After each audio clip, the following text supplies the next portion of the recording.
है सदा सेव्या सदा सेव्या श्रीमद् भागवती कथा। ये हुआ कि श्रीमद् भागवत सर्व समाज के लिए सभी स्थानों में सब ऋतुओं में सदा सेवन करने योग्य है। सनत कुमारों ने इसलिए निवेदन किया कि सदा सेव्या श्रीमद् भागवती कथा। यह कथा सदा सेव्या। वैसे तो श्रीमद् भागवत के महात्म्य में विधि कथन है, भागवत के सेवन की विधि बताया गया है और उसमें कुछ मास इसके सेवन के लिए श्रेष्ठ बताया गया। वो तो सीधी बात है ना। आम का रस अमुक ऋतु में सेव्य है, उसी में उपलब्ध होता। बैंगन वैसे ठंडी की ऋतु में ही सेव्य है, ज्यादा अच्छा, उसी ऋतु में अच्छे वाले बैंगन मिलते हैं। लेकिन अब तो स्थिति ऐसी हो गई कि 12 महीने बैंगन उपलब्ध है, खा तो कभी भी सकते हो। बाजरा उपलब्ध ही है, लेकिन कई लोगों को गर्मियों में वो गर्म पड़ता है तो गर्मियों में बाजरा नहीं खाते। हम लोग सौराष्ट्र वाले 12 महीने बाजरा खा सकते हैं, हमको कुछ गर्म नहीं पड़ता।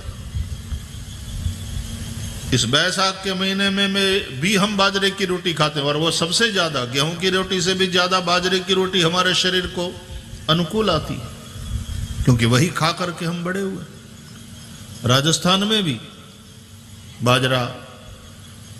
तो वैसे तो 12 महीना उपलब्ध है। अमुक ऋतु में अमुक सब्जी, अमुक ऋतु में अमुक फल खाए जाए तो वो विशेष लाभप्रद, स्वास्थ्यप्रद माना जाता है।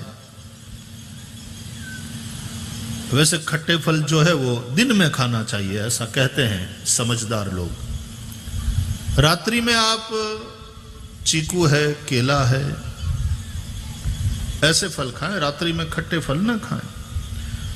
लेकिन रात्रि में भी उपलब्ध तो है ही है, यदि खाना चाहो खा सकते हो, लेकिन खट्टे फल दिन में खाएं, रात्रि में मीठे फल खाएं। तो वैसे तो भागवत के सेवन की विधि है, लेकिन उसमें भी बताया गया है कि अमुक दिन ही कथा श्रवण करना चाहिए और अमुक मास में ही श्रवण करना चाहिए। ऐसा कोई विशेष नियम, विशेष आग्रह नहीं है। आप 12 महीना इसका सेवन कर सकते हो। कथा सदा सेव्या, और रिपीटेडली ये कहा है, सदा सेव्या सदा सेव्या श्रीमद् भागवती कथा। तो ऐसी यह कथा है। तो वैसे मई का महीना, लेकिन हमारे लिए महत्वपूर्ण इसलिए है कि ये पवित्र पुरुषोत्तम मास है, अधिक मास है, और अधिक मास में किया हुआ कोई भी सत्कर्म अधिक फल देने वाला बताया गया है। अधिकस्य अधिकम फलम।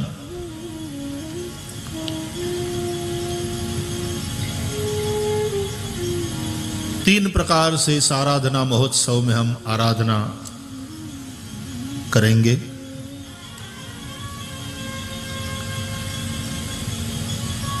एक आराधना होमात्मक है,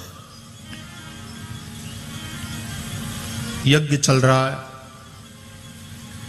यज्ञ के यजमान निश्चित हुए हैं, यज्ञ के आचार्य और यज्ञ के सभी विप्र,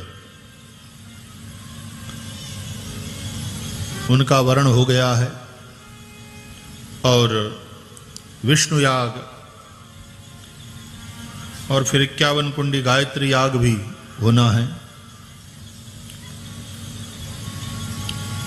दूसरी बात, यहां पाठ भी हो रहा है। पाठ में नियुक्त सभी ब्राह्मण देवता श्रीमद् भागवत का पारायण करेंगे, संपूर्ण श्रीमद् भागवत का निष्ठा के साथ पाठ करेंगे। और तीसरा यहां पर व्यासपीठ से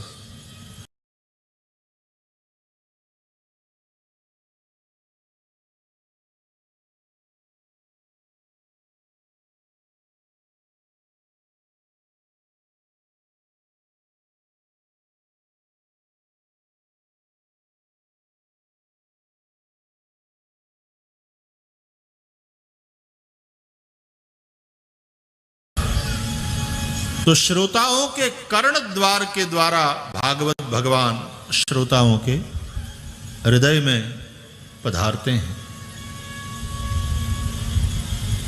ये भी खुराक है। जैसे कथा पूरी हो जाएगी, विराम लेगी प्रत्येक दिवस, तो फिर मध्याह्न समय में आप सबके लोगों के लिए भंडारा प्रसाद भी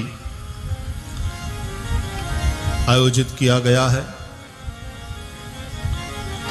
वहां भी आप जो लोग हैं वो ब्रह्म ही है। अन्नम ब्रह्म, अन्नम ब्रह्मेति व्यजानात, हमारे उपनिषद कहते हैं अन्न ब्रह्म है।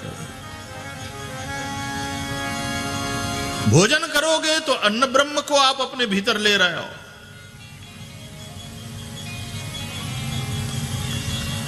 यहां कथा श्रवण कर रहे हो तो श्रीमद् भागवत रूपी परब्रह्म परमात्मा श्री कृष्ण को आप अपने श्रोत्र द्वार से अपने हृदय में विराजमान कर रहे हो। आप बैठे हो, आपको पता भी नहीं आपकी सांसें चल रही हैं।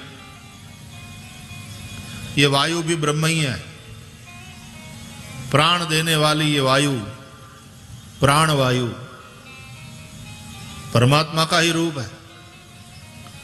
उसी से जीवन तुम्हें प्राप्त हो रहा।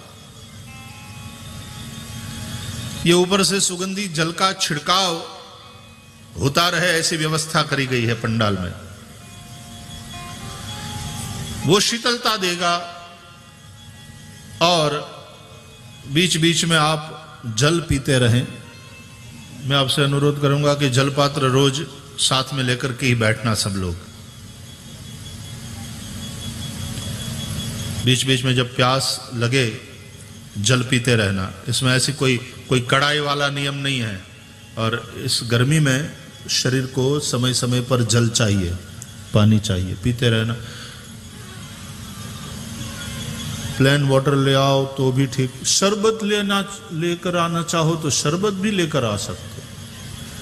और चालू कथा में पीना बिंदास, छूट है आपको। यहां से हम व्यासपीठ से छूट दे रहे हैं। चालू कथा में शरबत पीना, और बाजुआ यदि बगल वाला मांगे तो उसको भी थोड़ा देना।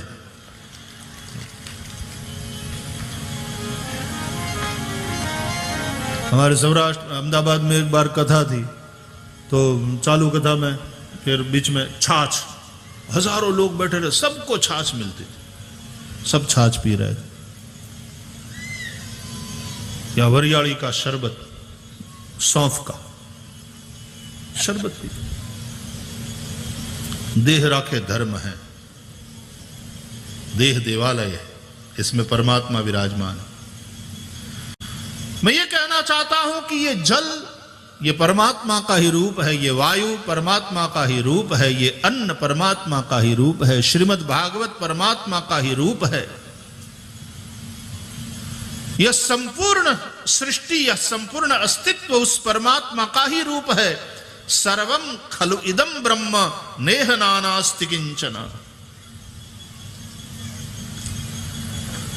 हमारे वेद कहते हैं पुरुष एवेदम सर्वम, इदम सर्वम पुरुषम एव। ये जो कुछ है परमात्मा ही है।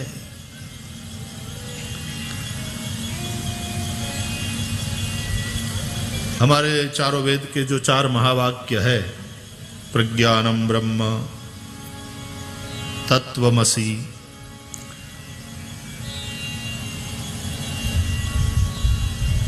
अयम आत्मा ब्रह्म, अहम ब्रह्मास्मि, इन्हें वेदों के 4 महावाक्य कहा जाता है। और वेदांती हमारे जो महात्मा हैं वो इन वाक्यों पर चर्चा करते हैं और श्रीमद् भागवत उसी वेदांत के ज्ञान को आपको बहुत सरलता पूर्वक और सुगमता पूर्वक समझाने में कामयाब होता है। इसलिए तो भागवत की महिमा।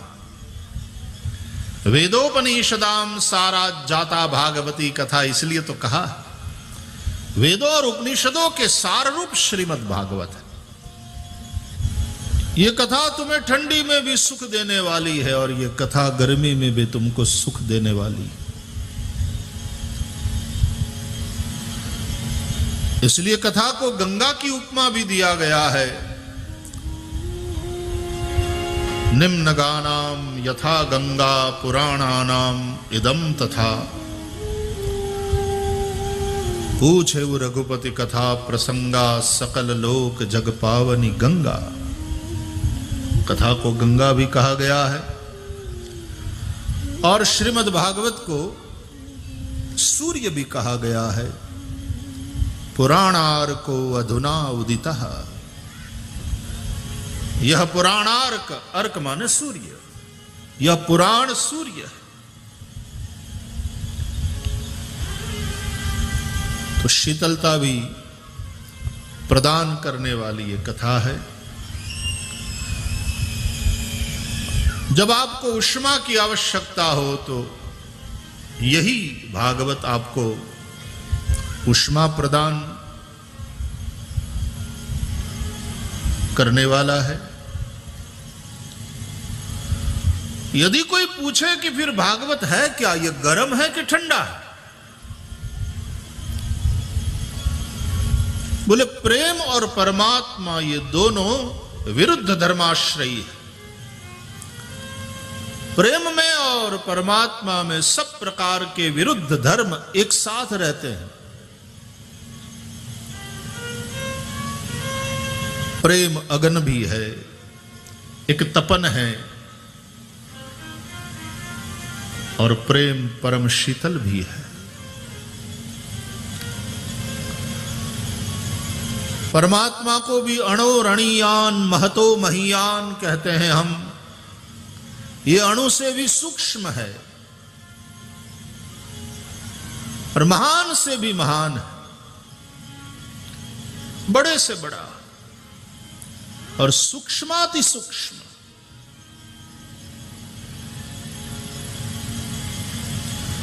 ये समीप भी है और ये दूर भी है।